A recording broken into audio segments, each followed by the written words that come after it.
Сайн байцгаана сонсогчдоо та бүхэндээ энэ өдрийн мэнд хүргэе. Манай сэтгэл зүй сэтгэц хэмжилсэн үндэсний хүрээлэнгээс бэлтгэн явуулдаг ээлжид подкастын манд дугаар эхэлж байна. Бид энэ удаа гэр бүлийн сэтгэл зүй сэдвээр ярилцахаар бэлтгэсэн байгаа.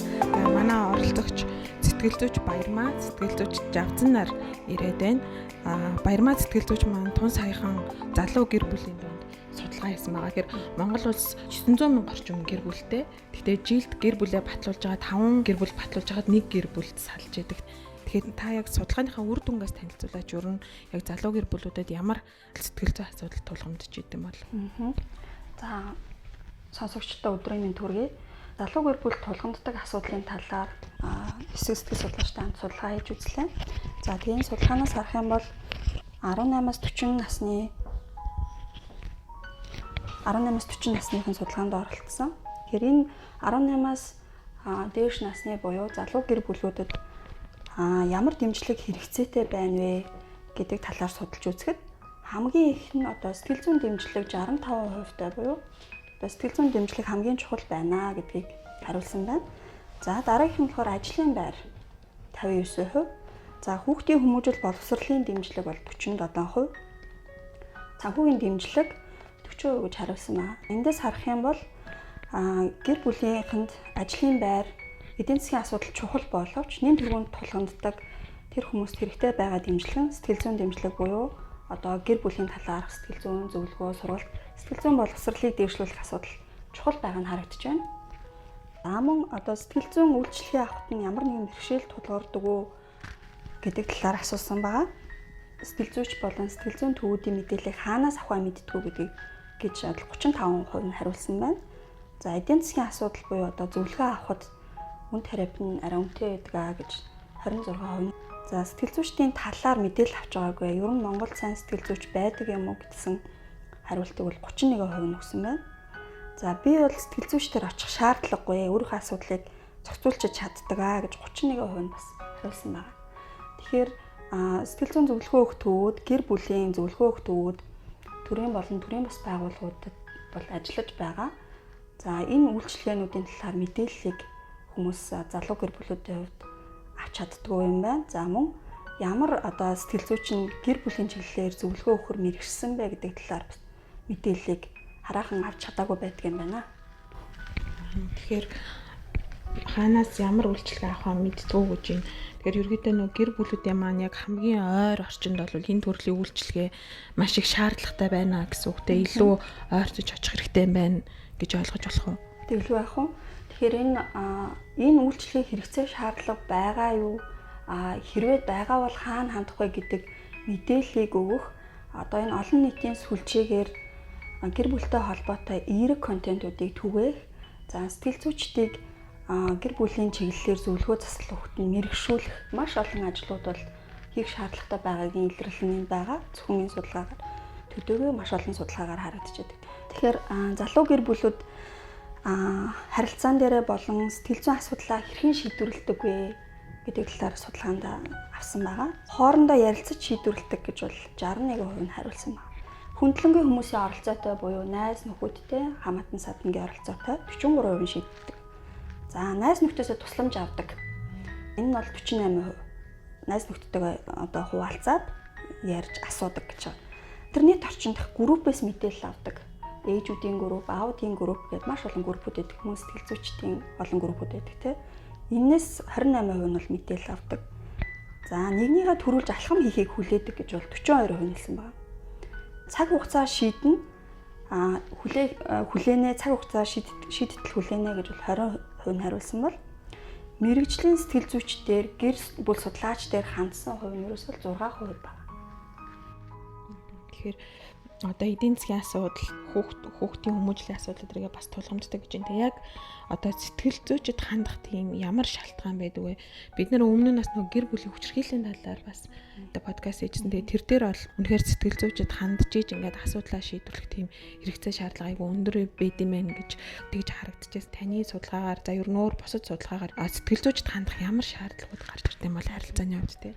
За гэр бүл болсон цагаас эхлээд гэр бүлийн үүрэг, гэр бүлийн бүтцгэл анх танилцал хоёр хос гэр бүл болсон цагаас хойш ганц ганцаараа явж исэн хүмүүст бол нэлээд их өөрчлөлт орно шүү дээ тий. Анхны хүүхд төрүүлэхээс эхлүүлээд. За тэгэхээр хүний амьдралын мөчлөгүүдэд тохиолдох одоо маш олон асуудлууд, хямралуудыг даван туулахад зохицуулахад хэрвээ гэр бүлийн хоёр хос маань өөрсдөө шийдвэрлэж чадахгүй байгаа тохиолдолд харилцааны асуудлууд байгаа тохиолдолд за мөн бусад хүүхэд хүмүүжлийн талаарх асуудал тийм ээ сэтгэл зүйн талаарх асуудал за маш олон одоо асуудлуудад өөрсдөө шийдвэрлэж чадахгүй байгаа зөрчил маргаан удаан хугацаагаар үргэлжилсэн хүүхдийн хүмүүжлэлтэй холбоотой одоо санал зөрөлдөөнтэй байдлаас болоод хүүхдэд ямар нэгэн шинж тэмдэг илэрсэн гэх мэтчлэнгээр одоо эдгээр тулгамдсан асуудлууд заашгүй хандах хэрэгтэй. За түүнээс гадна зөвхөн асуудалтай хүмүүс л сэтгэл зүйчдэр очиод идэв үгүй байгаа. Урьдчилан сэргийлэх буюу тухайн хүүхд хүмүүжлийн асуудлаар те хүүхдээ хэрхэн яаж хүмүүжүүлэх үү гэдэг талаар зөвлөгөө авчулна. Тухайн гэр бүлийн одоо сайн сайхан байдлыг бэхжүүлэхэд харилцааныхаа талаар бас зөвлөгөө авах бүрэн боломжтой. Сэтгэл зүйн боловсролоо дээшлүүлснээр тухайн хүний одоо амьдралын чанарт эерэг өөрчлөлт ордог. Хосын харилцааны үед ямар зөрчлүүд ер нь түгээмэл ажиглагдаж байгаа? Гэр бүлд асуудал үүснэ гэдэг маань зөвхөн нэг хүний асуудал биш байдаг. Гэр бүл тогтолцоо системтэй учраас нэг хүнд үүссэн асуудал тэр гэр бүлийн бүх гишүүдэд харилцаа адилгүйгээр одоо сөргөөр нөлөөлдөг. Аавд асуудал үүссэн байлаа гэхэд тэр баг одоо гарантай ч юм уу тэр баг хүүхдэд хүртэл нөлөөлнө. Яагаад тэгэхээр тухайн аавын асуудал, сэтгэл зүйн байдал, сэтгэл хөдлөл бусад гэр бүлийнх нь одоо нөлөөлдөг. Тэгэхээр залуу асуудлын хувьд харилцаан дээр зөрчил гарах шалтгааны нэг нь бол биеийнхээ хил хязгаарт нэвтрэх буюу хувийн орон зайд халтах. Гэр бүл боллоо гэж үзнээр тэр хүний хувийн орон зайг бас хадгалах ёстой. Хайртай байснараа чи бүх юмаа хуваалц гэдгийг одоо шахаж болохгүй. Тэр хүний хувийн мэйл, тийм ээ, мессенжер, цахим харилцаа болон найз нөхдийн харилцаа, хувийн орон зайг хүндэтгэлтэй хандах хэрэгтэй. За мөн тухайн хүний үнд зүйл рүү дайрахгүй байх, хүндэтгэлтэй хандах нь зөрчлийг хурцдахгүй байх. Одоо давуу талтай байдаг. Тэгэхээр манай одоо зарим асуудлын хувьд гаргадаг алдаа юу гэдэг вэхээр ямар нэгэн асуудал тулгарлаа, харилцааны асуудал үүслээ гэхэд тэрийг шийдвэрлэх арга замын тухай ярилцах, тэр хүнд төрж байгаа мэдрэмжийн тухай хуваалцах биш. Одоо дайршд оромжлох юм уу? Эсвэл одоо сэтгэл зүйн дайралт хийх юм уу те? Бие бинийгаа ялан дийлэх, давах, буулгах гэсэн зүйлүүд нь харилцааны зөрчлийг хурцдах одоо сөрөг талтай байдаг. Сэтгэл судлаач Джон Готманы одоо хосуудтай ярилцаад ажиглалт хийгээд ярилцаад тэгээд тэр хосуудын хувьд цаашаа амьдрах уу эсвэл салах магадaltaй байна уу гэдгийг одоо судалсан онол судалгаа байдаг. Тэгээ сүрлийн дөрвөн морьтон. За тэгэхээр энэ дээр юу гэдэг вэхээр нөгөө хамгийн ихнийх нь шүүмжлэл. За хосууд одоо тэг бие биенийхээ зан төлөвийн онцлог руу дайрч тавьчлах тэр үнд зүйл рүү дайрч тавьчлах одоо шүүмжлэх байдал нь хэр зэрэг байна вэ? За зэвүүцэх буюу одоо үл тоомсорлох тий тухайн хүний хосоо үл тоомсорлох. За өөрийгөө өмөрөх буюу одоо хамгаалт хийж өөрийгөө өмөрч бусад хүн рүү дайрах одоо хосроо нөгөө эхнэр минь хүрлөгөө дайрах тий. За мөн одоо хан босох. Харилцаас зайлсхийх, хоорондын хан босох. Тэгэхээр энэ дөрвөн зүйл дээр ажиглалт, ярилцлага, судалгаа хийгээд тухайн хосыг цаашаа урт удаан хугацаанд амьдрах байна уу эсвэл салах магадaltaй байна уу гэдгийг тодорхойлдог. Ямар нэгэн харилцааны асуудлыг бол бүрэн шийдвэрлэхэд тусламж авах бүрэн боломжтой. Шийдвэрлэх боломжтой асуудал шүү дээ. Мэргэжлийн хүмүүст хандаж болно. Эсвэл одоогийн тэр байгаа асуудлаа хэн нэгэн хүлээцтэйгээр хувь хүний үнд зүйл рүү дайрж доромжлох. Тухайн үед одоо сөрөг сэтгэл хөдлөлөө гаргах биш. Яаж шийдэх вэ гэдэг тэр шийдэл рүү хар. Чиний энэ хэлсэн үг, энэ хэлсэн үйлдэл нь надад ийм сөрөг мэдрэмжийг төрүүлээд байна.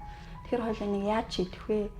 Би ийм учраас гомдсон юм аа гэх тээ элен далангуу нээлттэй ярилцаад шийдэх боломжтой. Мэргэжлийн хүнээс тусламж авах боломжтой.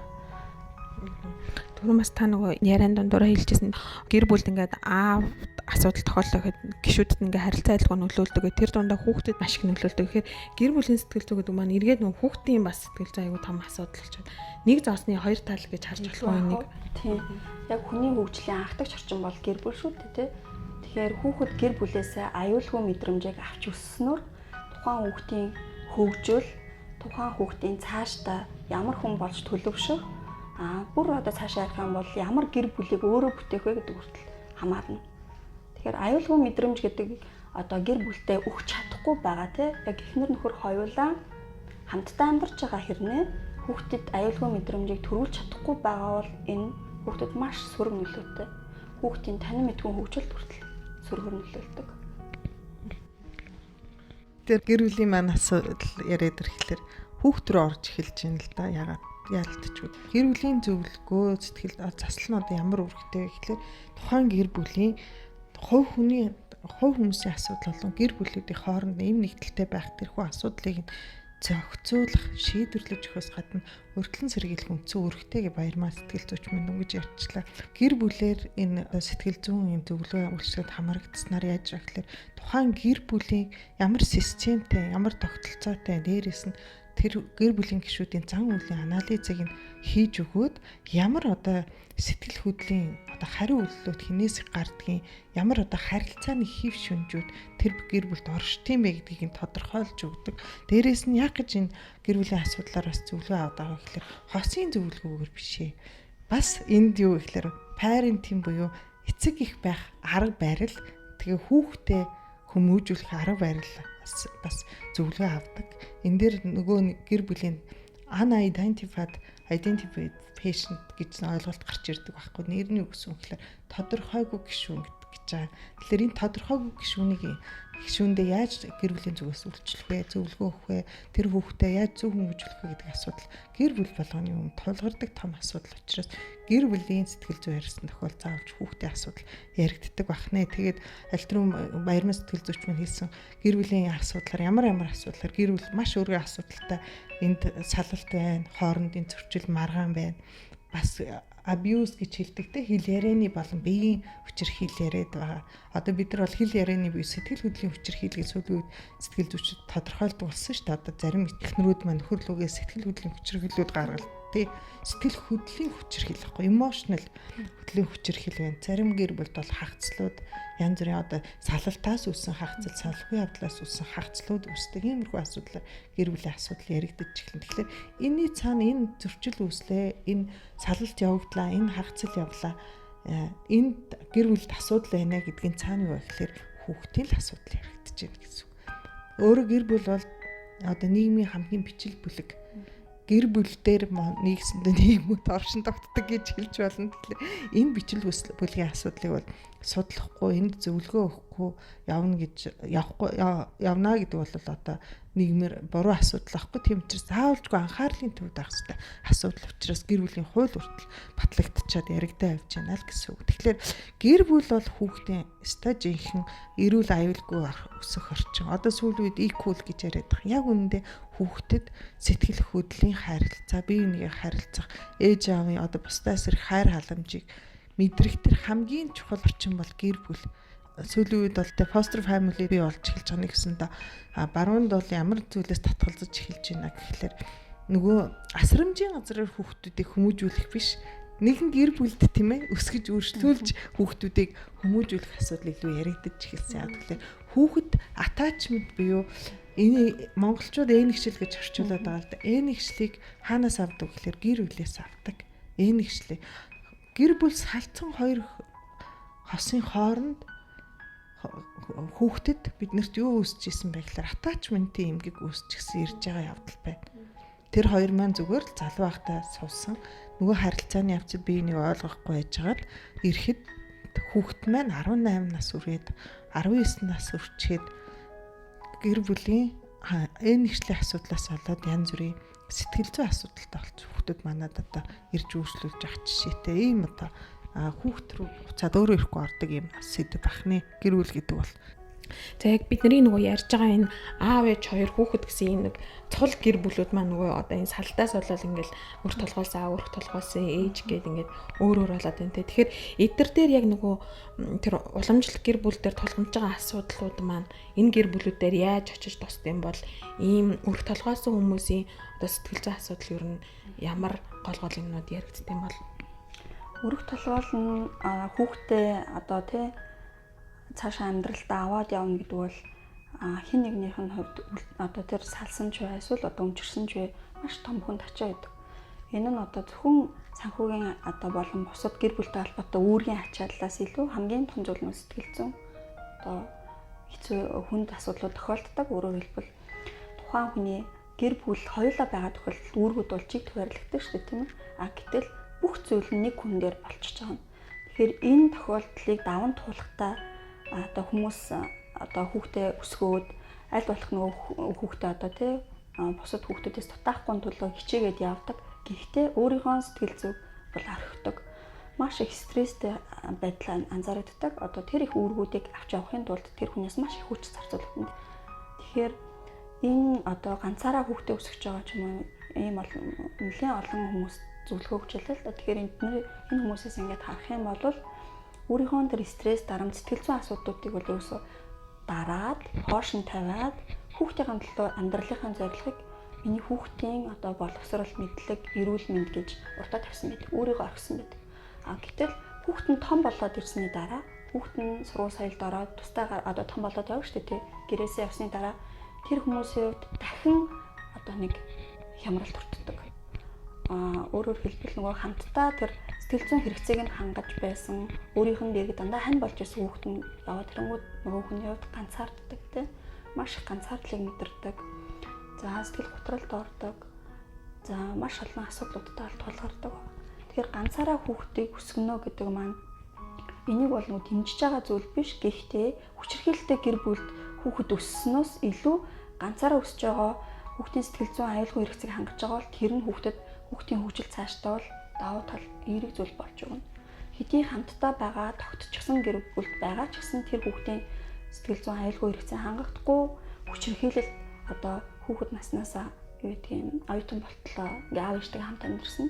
Гаднаасаа харахад бол бүтэн гэр бүл байгаа даа тий. Гэтэл тэр хүүхэдд бол сэтгэл зүйн одоо маш олон асуудлууд тухайн хүүхдийн хөгжил сөргөөр нөлөөсөн зүйлүүд байдаг. Тэгэхээр нөгөө гэр бүл салалт гэж ярангууд салтад хүрэхгүй нэгэнд гэр бүл болсон бол за яг ингээд зөвлөгөө аваад сэтгэл зүйн зөвлөгөө аваад цаашаа ингээд харилцааны асуудлыг шийдвэрлэж явж гин гэж юм те. Бүр нөгөө гэр бүл болохоос өмнөх бэлтгэлийг бас одоо хангах хэрэгтэй, бага наснаас нь бодлого зорилгох хэрэгтэй гэж манай одоо боловсролын байгууллага гэр бүлийн чиглэлийн газрууд яриад байгаа те. Зүгээр энэ дээр ер нь анх гэр бүл болохдоо гэр бүлийн талаар ойлголт нь ямар байна те. Эргээд нөгөө олон жил амьдраад үнэхээр ойлголцоо болоод ингээд одоо салтаар төгсөж байгаа гэр бүлүүдийн хувьд энэ нас ямар болж өөрчлөгдөж байна. Гэр бүлийн боловсролыг дунд сургуулиас нь нөхөн зүйтэй гэдэг дээр бол гэр бүл судлаач нар бол санал нэгдээд байгаа шүү дээ.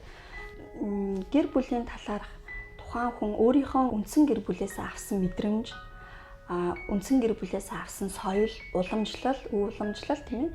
За тэгэд аав ээжийнхээ гэр бүлтэй тэр харилцаж байгаа, бие биенээ хөндлөж байгаа, аав ээжийнхээ үлгэр дуурайллыг хүүхэд бол хүссэн хүсээгүй аваад цаашаа өөрийнхөө гэр бүл дээр хэрэгжүүлдэг. Энэ бол бүр ингээд загварчлагтаад, програмчлагдаад хадгалагддаг гэж хэлж болно. Тэгэхээр хүүхэд хүмүүжүүлэхдээ би үнэхээр энэ хүүхд хүмүүжлийн эерэг аргыг үр дүнтэй сайн зүйл энийг хэрэгжүүлнэ гэж мэдж байгаа хэрнээ хэрвээ аав нь хүүхдийг зоддог байсан бол уураа хөрсөн үедээ магадгүй гар хүрчиж магадгүй. Тэгэхээр энэ сайн муу талаараа аль хэдийнээрээ одоо хадгалагддаг үлдчихдэг байгаа. Тийм учраас гэр бүлийн одоо болохоос өмнө те эцэг эхийнхээ авах тэр өв уламжлал сайн сайхан зүйлүүдийг авахаас гадна гэр бүлийн талаарх сэтгэл зүйн боловсролыг заашгүй нэмэгдүүлэх нь чухал байгаа. Сэтгэл хөдлөлөөр шийдвэр гаргаад эсвэл хүүхдтэй болоод тухайн үеийнхээ шийдвэрийг маш хурдан хугацаанд бие биенээ таньж мэдээлгүйгээр гэрлээд гэрэлсний дараах асуудал гарахад гэр бүлийн талаарх бодож эхэлдэг хүмүүс. Жишээ нь одоо бидний саяны авсан судалгаан дээр хүртэл гэр бүлийн талаарх тодорхойлтыг хүн болгон өөр өөрөөр хариулсан байна. Насны хувьд залуу хүмүүсийн хувьд сайхан эерэг, гэгээлэг, хайр сэтгэл дээр үндэслэсэн сайн сайхан зүйлээр тодорхойлсон байгаа бол нас явахын хэрээр хүмүүс нөгөө амьдралын одоо гашуун тий амт чихрийг мэдрэх тусмаа одоо илүү бас нухацтай зарим талаараа сөрөг ийм хариултуудыг өгсөн байгаа нь харагдчихлаа. Гэр бүлийн сэтгэл зүйн талаарх мэдээллийг аваад гэр бүл болохоос өмнө гэрлэлтэн сэтгэл зүйн хувьд өөрийгөө бэлтгэх нь хамгийн чухал зүйл. гэр бүлийн сэтгэл зүйн одоо хамгийн гол юм юу вэ? Эцэг их байх үүрэг хариуцлага уу? Нөө нэгээ байгаагаар нүлэн зөвшөөрөх тийм юу? Ер нь хамгийн гол зүйл юу юм бэ? Баярмаа сэтгэл зүйд өнгөө сайх маш чухал юм сэдв ярьлаа л да. Сэтгэл хөдлөлөөрөө зарим залуучууд маань суусны дараа бие бинийгээ таниад ирэхлээр амьдралыг ойлгоод бие бинийгээ таниад эхэлсний дараа зөрчил үүсэж эхэлдэг. Нэгэсэнд тодорхой хэмжээгээр бие биенээ таниагүй сууцсан. Тэгэхээр гэр бүл гэдэг юм чинь өөрөө эхлээд бие бинийгээ танихаас эхэлнэ.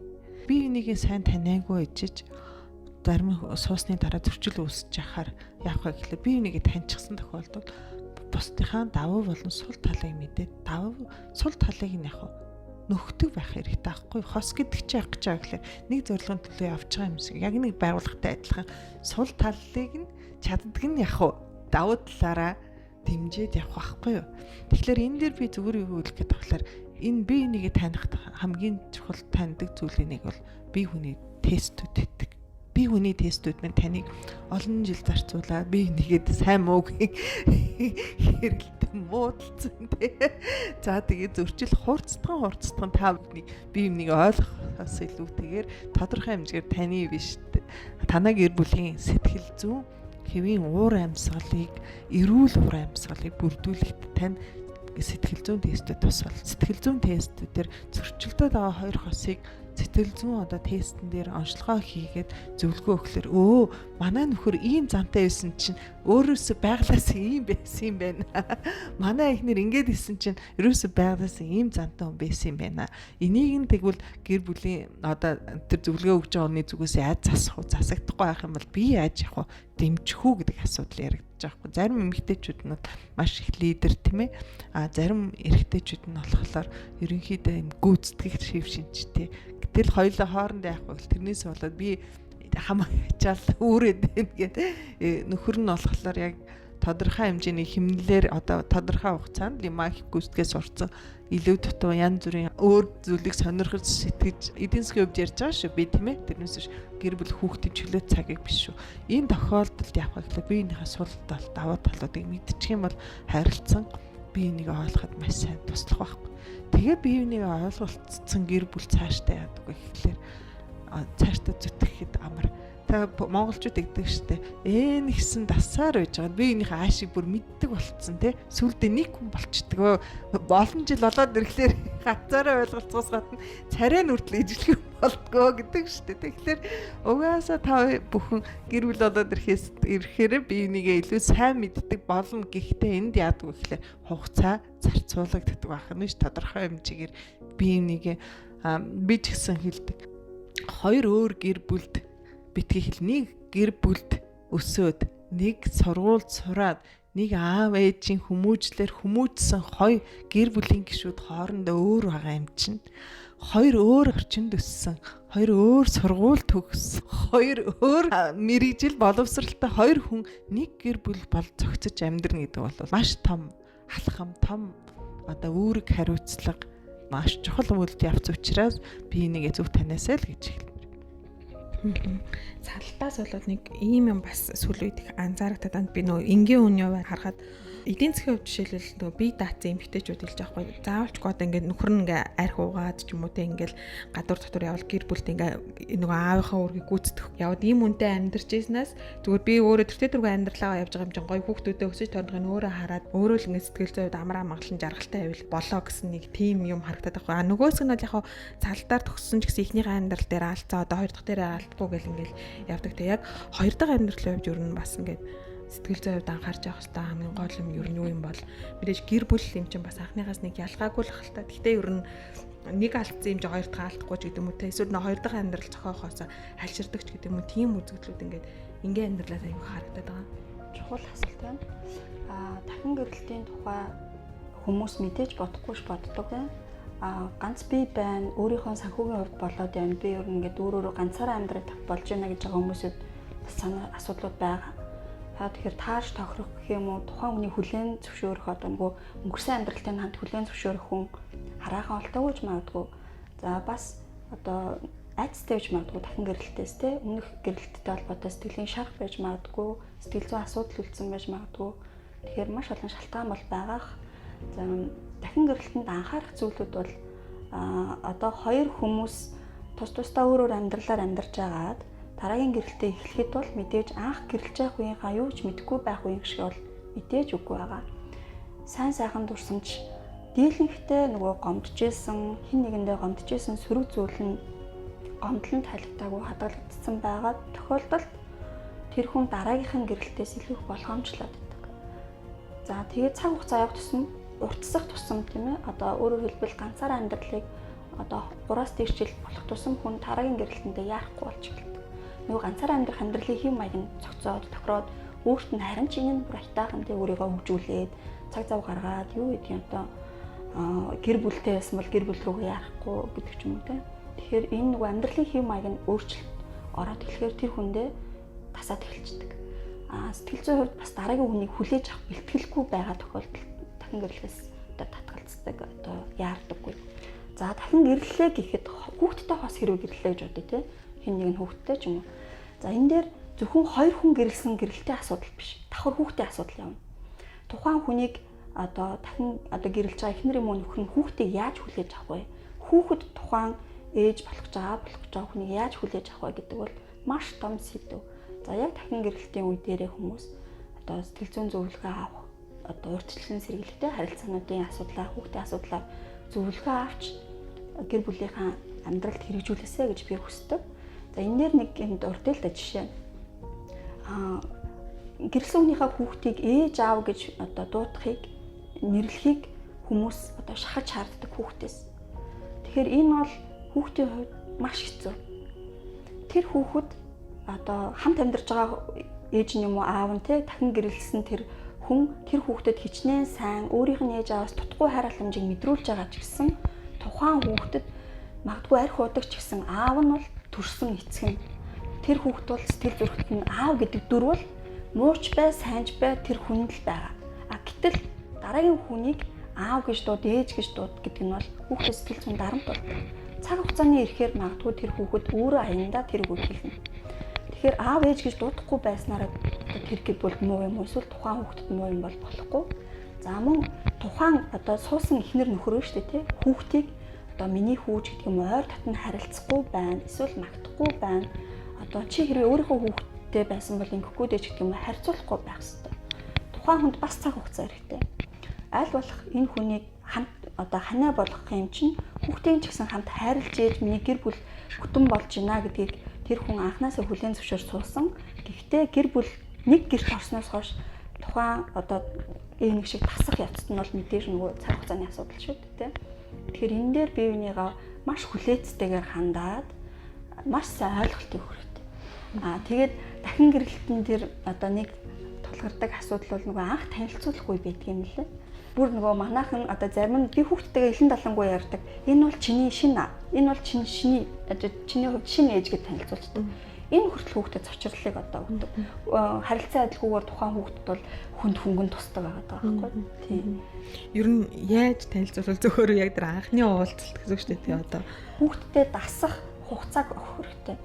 Орж гардаг ч юм уу эсвэл одоо хүүхдтэй цагийг өнгөрүүлдэг ч юм уу баг багаар. Гэхдээ хамгийн эхлээд хүүхдээс зөвшөөрөл авах нь өөрөөс нь.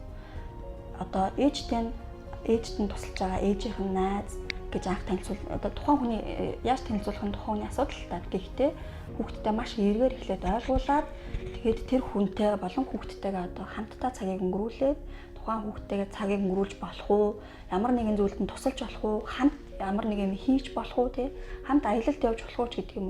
Энэ зөвшөөрлийг эхлээд хүүхдээс авах хэрэгтэй. Хүүхэд бол шууд одоо тэгээ за би хүлээж авъя гэж хэлэхгүй ч байж магадгүй. Өсвөр насны хүүхэд бол ялангуяа эсэргүүцэн, дургуутсан, магадгүй ээж байгаа аавыгаа үзэн ядна. Гэтэ энд цаг хугацааны асуудал учраас дэмжээд мэрэгжлийн хүмүүсээс тусламж аваад тэр бүтэн гэр бүлийг бий болгох бол бүрэн боломжтой. Яг гэр бүл салах гэдэг ингээд нөх хүүхэд нь аав ээж хоёроо хэн дээр очих уу гэл байдаг штэ одоо нэг 14-өөс дээш наснд бол асуудаг тэрнээс доош бол ингээд авдаг гэд. Тэгээд ер нь ингээ анзаараад хахад нөө шинжээж томлоо шинжээж нөгөө одоо эдийн засгийн боломжтой орон байртай ч юм уу те эсвэл ингээд аль нь аавж явах нь аль нь яг тэр одоо нөө бейсэн гэр орноо ч гэдэг юм уу тэнцэн үлдэж чинь ингээ хүүхдийн ингээ байлгадаг. Ер нь яг энэ гэр бүл салт дээр сэтгэл зүйн хүчин зүйлийг аав ээжийнх нь тэр сэтгэл зүйн хүчин зүйлийг яаж одоо авч үзтээ ямар нэг тест онцлогоо хийдэм юм уу яад юм бол юу яах вэ? энэ гэр бүлийн шүүхээр гэр бүл цуслуулахад хүүхдийн маргааны асуудлыг ханддаг. Тэгэхээр шүүхийн сэтгэл зүйн шинжээч сэтгэл зүйн болон тэр одоо хүүхдтэй холбоотой асуудлыг шийдэх шинжээчийн дүгнэлтийг гаргуулахаар тухайн харьяа дүүргүүдийнхэн гэр бүл хүүхд зохиолчдын газарт шүүхийн зүгээс санал болгодог гэсэн тийм. За тэгээд дүгнэлт гаргуулахаар одоо төлбөрийн боломжгүй, санхүүгийн боломжгүй хүний хувьд бол тухайн харьяа дүүргийнх нь одоо гэр бүл хүүхд зохиолчдын газраас шинжээчийн баг томилж өгдөг байна. За боломжтой хүмүүсийн хувьд бол мөнгө төлнө тийм.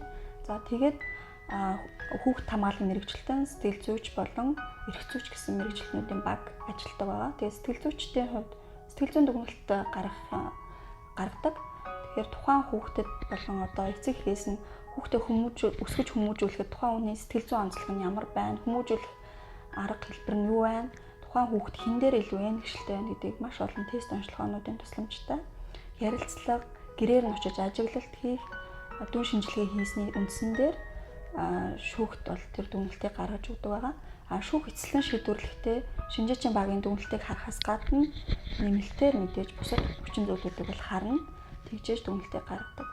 За энэ дээр нэмээд хэлэхэд энэ шинжээчийн дүгнэлт дээр хин нэгнийхэн тал дээр магадгүй ээжийн тал дээр ч юм уу те одоо хүүхдийг үлдээлээ гэхэд тухайн ээж сэтгэл зүйн хувьд хүүхдээ цаашаа асарч халамжлаад хүмүүжүүлээд явах одоо боломжтой хүн үгүй юу гэдэг те сэтгэл готролтой, архины хамааралтай магадгүй одоо сэтгэл зүйн хүчирхийлэл үлддэгч хүн байх юм бол хүүхдийн хөгжил, төлөвшөлт нь сөргөөр нөлөөлнө.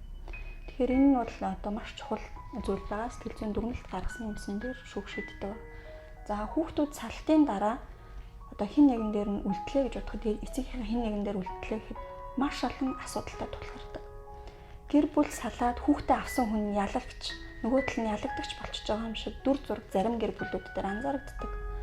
Хүүхдээ уулзуулахгүй, харилцааны хувьд одоо ээж автаа харилцуулахгүй, тэ холбоо ойруулахгүй ч юм уу. Маш их одоо тэр тусгаарлалтыг бол хүүхэд мэдэрдэг. Тэгэхээр энэ бүхнийг даван туулж байгаа хүн бол хүүхэд. Хүүхэд өөрөө сэтгэл зүйн хувьд хамгаалалт хэрэгтэй хүн шүү дээ. Гэтэл дээрэс нь эцэг хоёрын салгалтын стрессийг нэмж дээрээ давхар авна гэдэг чинь хүүхдэд асар хүнд байхгүй. Тэгээ энэ өсвөр насны хүүхдэд бол бас хүнд одоо зүйлүүдийг тохиолддог. Өөрийгөө буруутгадаг, амиа орлох эрсдлийг хүртэл хийдэг. За янз бүрийн одоо эрсдэл заавлуудыг хийж ин архит амиг компьютер тоглоом гэрээсээ daaj одоо буруу хүүхдүүдтэй одоо юу гэдэг нь одоо зан үйлийн асуудалтай хүүхдүүдтэй нийлэх, хин нэгэнд уруу татагдах, магадгүй нөгөө эцэг их хоёрын гэр бүлийн салтаас золиос хохирогч гэдгээр өөрийгөө мэдрэх, хин нэгнээс хайрыг мэдрэхийн төлөө юу ч хамаагүй хийх, эрсдэлтэй алхмуудыг хийх гэх мэтчлэн маш олон сөрөг үр дагавар гардаг гэдгийг эцэг эхчүүд төдийлөн сайн ойлгодоггүй.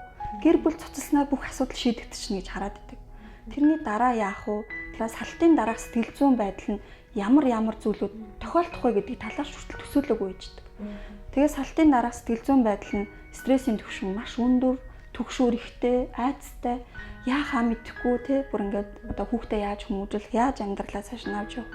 Одоо бүх сайхан нэг төлөвлөж исэн юмуд чинь ингээд одоо талаар болчих юм гэсэн үг шүү дээ. Дараагийн амьдрал энэ бүх асуудал хэрвээ тулгарч байгаа бол сэтгэл зүйн зөвлөгөөг заавал аваасай гэж хүсэж байна. Хэрэг хүүхдэд харьцангуй тийм хүнд тусаагүй байсан ч гэсэн те ээжийн аавын тэр стресс сэтгэл зүйн одоо салтын дараах тэр стресс түгшүүр бол хүүхдэд шууд болон дан байдлаар нөлөөлнө. Тэгэхээр энийг маш сайн анхаараасай гэж хэлмээр санагдаж байна. Салж байгаа эцэгчүүдийг харахад ер нь нөгөө ээж дээр хүүхдүүд аяг очдог те. Яг аав дээр очсон, аав нь авсан хүүхдийн сэтгэл зүй ер нь ямар шүү юм бол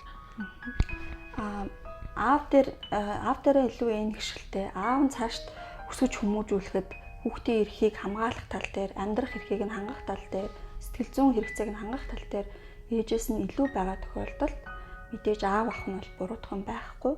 Гэхдээ ээжийн оронд тэр эерэг дүр буюу одоо эмэгтэй хүний сайн сайхан тий хайр халамж эмэгтэй хүний тэр сайн эерэг дүрийг олж авах нь одоо олхон чухал байдаг. Тэр хүүхд эрэл хайгуул хийж эхэлдэг гэсэн үг.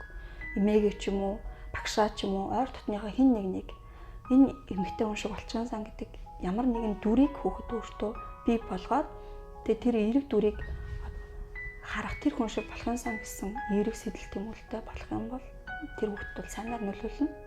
Гэтэ аауд авснаар одоо муу зүйл болчихж байгаа юм бас биш. Одоо энийг бол эерэг сайн муу гэж би бол ялгамааргүй байна. Тэг яг нөгөө одоо хүүхдийг аавдаа илүү илгэтэй гэдэг ингээл ярьдаг шүү дээ. Аавгаа гэдэг. Би нэг гадны лимиг уншижсэн юм л та нийтлэл. Тэгээд өсвөр наснд ингээд очихоор аав эмэгтэй хүүхд хоёрын хооронд аягүй их зөрчил үүсэх тэргээ шийдэж чаддгүйгээ ярьжсэн аахгүй. Тэгээд ерөөдөө Монголд бас ингээл харахад яг эдийн засгийн хувьд аав нь чадахтай юм бол мэдээж тэгэл аав нь одоо хүүхдээ аваад явна шүү дээ. Энэ дээр зүгээр ер нь ямар сэтгэл зүйрчил гардаг вэ гэдг нь аягүй сонирхолтой л байна л та. Бид нар бас энийг нөгөө гэр бүлийн тэр салтын процессд оролцож байгаа тэр төрийн байгууллагын хүмүүс маань энийг бас хэр зэрэг харгалзаж үздэг. Тэр тухайн дээр оншилж байгаа тестнаас хэр зэрэг баталгаатай үнэн зөв байж чадахгүй. Энэ тал дээр зүгээр бас их сонирхолтой санагдаж байна. Тэр энэ гэр бүл салсны дараах хүмүүсээс хүлээдэг бас хэд хэдэн зүйлүүд анзаарэгддэг. Гэр бүлийнхаа салхалтыг хүлээн зөвшөөрөхгүйгээр шүүхэд өргөдлөө өгснөөр эвлэрүүлэн зуурчлагчдаар очисноор бидний асуудлыг шийдэд өгчин. Магадгүй одоо хоёр наад зөрчил маргаанаа зогсоо хүүхдээ бод амьдрах гэд хэлчих болов гэсэн найдлага хийсэн хүмүүс хүртэл ирдэг. Тэгэхээр энэ сэтгэл зүйн зөвлөгөө хаана өгдөг вэ? Гэр бүлийн зөвлөгөө хаанаас авч болох вэ гэдэг мэдээлэл байхгүй байгаа. Тэр хүмүүс эрэл хайлт хийж чадахгүй байгаа. Магадгүй гэр бүлийн зөвлөгөө өгөх чиглэлээр мэрэгсэн хүмүүс төдийлөн цөөхөн байгаагийн хор болов гэж би боддог. Салтыг одоо гэр бүл салттай холбоотой буруутгалыг хэн нэгэнд өгөхөөсөө илүү гэр бүл салж байгаа хүмүүсийг хэрвээ таны ойр тойрон орчин тойронд одоо гэр бүл салахаар байгаа хуваалцж байгаа хэрэг хүмүүс байх юм бол мэрэгжлийн хүмүүст хандаач гэдэг зүйлүүдийг зөвлөөсэй. Өөрийнхөө туршлагыг битгий яриасаа тий хэн нэгний туршлагыг туршаад үзгэж битгий хэлээсэй. Эхнэр нөхрийг нь буруутгах юм уу? Эсвэл одоо сошиал орчинд байгаа зөвлөгөөнүүдийг шууд битгий дагаасаа гэж. Баярмаа сэтгэл зүйчийн яриа бол цаашгаа явсаар байж байгаа. Гэр бүлийн зөвлөгөө гэдэг нь цаавар гэр бүлийн засал шүү дээ. Засал ахгүй юу? Нэгсэндээ family therapy гэж бас байна. Гэхдээ family therapy бол дотроо олон хэлбэртэй. Яг үндэ бол өнөөдөр сэтгэл зүйн зөвлөгөө гэж хүмүүс ойлгоод идэг цаагаараа бол энэ чинь олон удаагийн процесс ахгүй юу? Энэ чинь засал. Энэ заслыг хийдэг мэрэгсэн байгууллага зөөхөн байгаад байна л даа бол асуудал нь одоо хүүхд гэр бүл залуучдын газар тодорхой хэмжээний алхамтай үйл ажиллагаануудыг хийж байгаа. Дотроо засал хийж байгаа байгууллага хэрвээ гэдэг асуудал. Зөвлөгөө аваад орчих юм уу цаашаа засах юм уу? Тэр заслын олон хэлбэрүүд байгаа. Жишээлбэл альтрын бие яриан дунд unidentified patient гэж нэг ойлголт гаргаж ирсэн. Тэгэхээр family therapy үзтгэл засал бол дотроо маш олон янзууд байдаг. Зарим байгууллага нэг заслаараа мэргэсэн, зарим байгууллага нөгөө заслаараа мэргэсэн байж болно.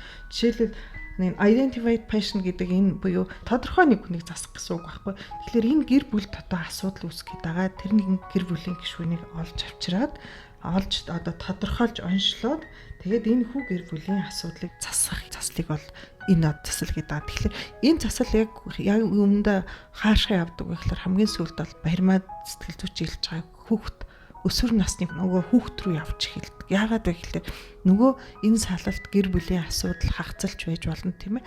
Энэ одоо гэр бүлийн хэтэрхийх зөрчил одоо өсвөр наснд гэр бүлийн хосууд хоорондоо маш их зөрчилдөг. Хүүхдийг маш их стресст оруулдаг. Тэгтэл одоо PTSD гэж яриад байгаа post traumatic stress disorder гэж ирдэг. Энэ бол зөвхөн хагацлын дараа үүсдэг стресс биш байхгүй юу? Энэ өөрөө яаж вэ гэхээр хэтэрхий abuse гэж хэлдэг. Дандаа дээрлэгдэг.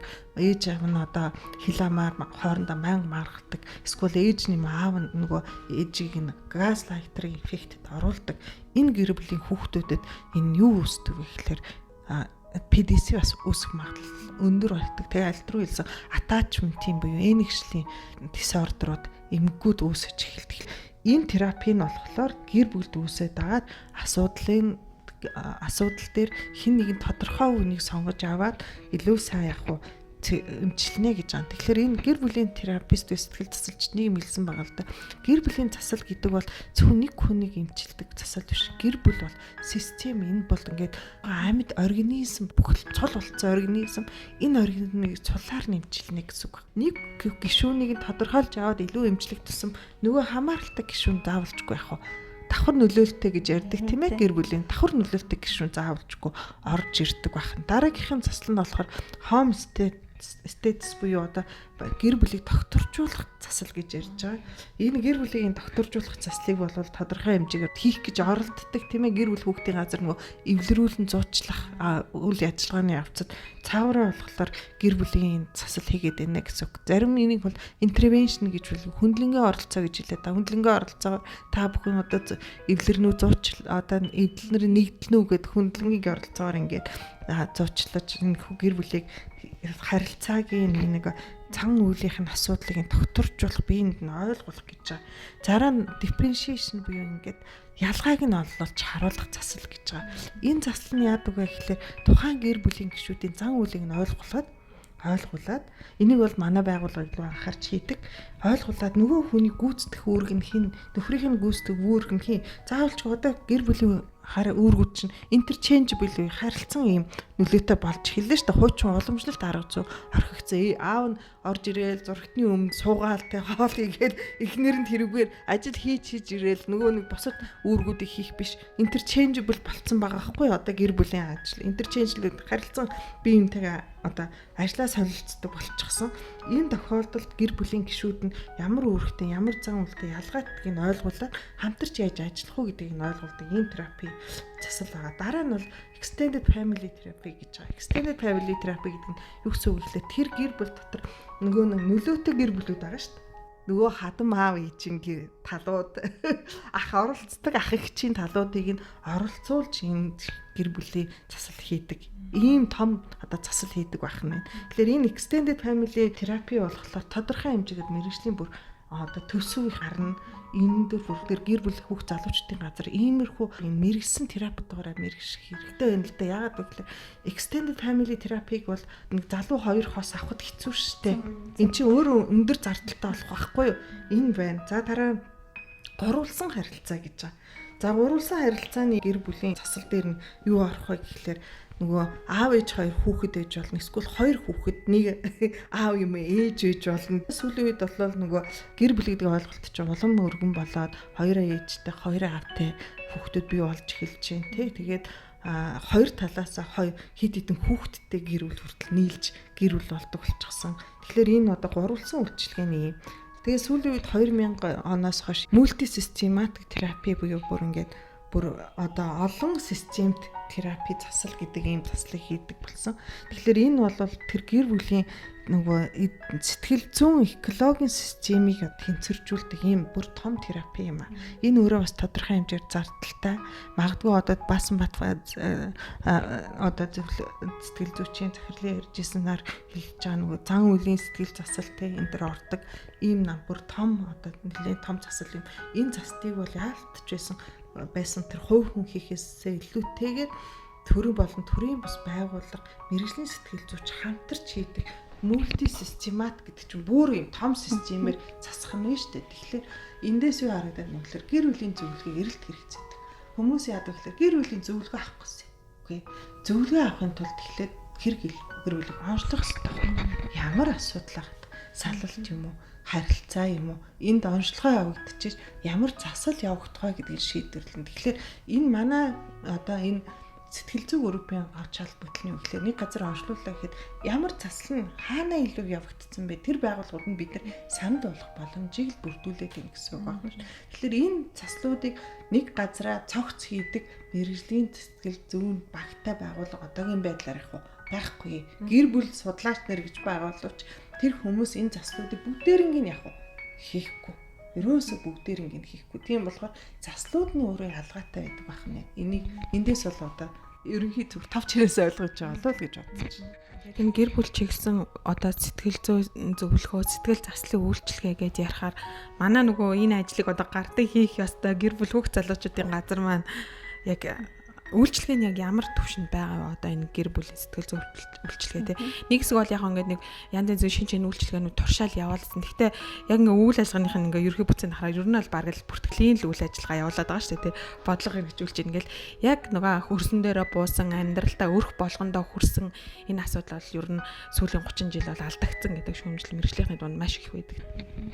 Анхаашны туслам зөвлөгөөг бол өгч байгаа. Мэдээж нөгөө дүүргээр тэгээд нөгөө хамтарсан багийн үйлчилгээ буюу хүчирхийлэлтэй холбоотой кейс тохиолдлууд бол мэдээж орж ажиллаж байгаа. Тэгэхээр энэ дараагийн зөвлөгөө заслын үйлчлэгийг бол хүргэх хараахан боломжгүй юм бас. Энэ бол зөвлөгөө гэдэг чинь нэг удаа яриад асуудлаа шийдчихгүй шүү дээ. Тэгэхээр маш олон удаагийн давталттай ярина. Ухаан байгууллагын удаа тэр мэрэгсэн хүмүүс маань урт удаан хугацаанд үр дүн гартал ажиллаж чадчихэв үү гэвэл бас асуудалтай байгаа. Маш их халаас илгээд.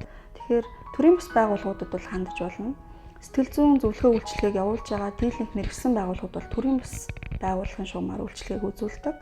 Тэгэхээр энэ байгууллагуудад хандаад миний энэ одоогийн асуудлыг хэн шийдвэрлэхэд туслах боломжтой вэ? Би энийг шийдвэрлэснээр надад ямар үр дүн гарах вэ гэдгийг хүн рүү бодож үзэх хэрэгтэй тийм. Энийг хэн нэгний дарамт халтаар сэтгэл зүйчд очихээр нь очихгүй болох уу гэж одоо бодож эргэлдэж байгаа бол тухайн хүний хэрэгцээ шаардлага үнэхээр бүр ингээ хоолон дээр тулсан биш байна л гэсэн үг. Бид нар ингэдэг үлдээтэй асуудал тулгараад хүндрээд ирэхэд юу хэрэгтэй вэ? Хэн сайн байна? Хаашаа очих уу гэдээ бүр өөрийн мэдлэгээр л хаагуул хийдэг. Мөнгө төр санхугаа хүртэл зохицуулдаг шүү дээ тийм. Тэгэхээр бид ямар нэгэн өвчний шинж тэмдэг илэрлээ гэхэд бид нэр шинжилгээ хийлгээд онцлогоо илгэж байгаа цаашаа явдагтай адилхан сэтгэл зүйн шинж тэмдэг танд илэрч байгаа бол сэтгэл зүйн тусгаалan мэрэгсэн хүмүүст хандаад өөрөө тэр тухайн үр дүнг мэдрэхийн төлөө тууштай яваад тий явснаар үр дүн болвол мэдээж үзүүлнэ.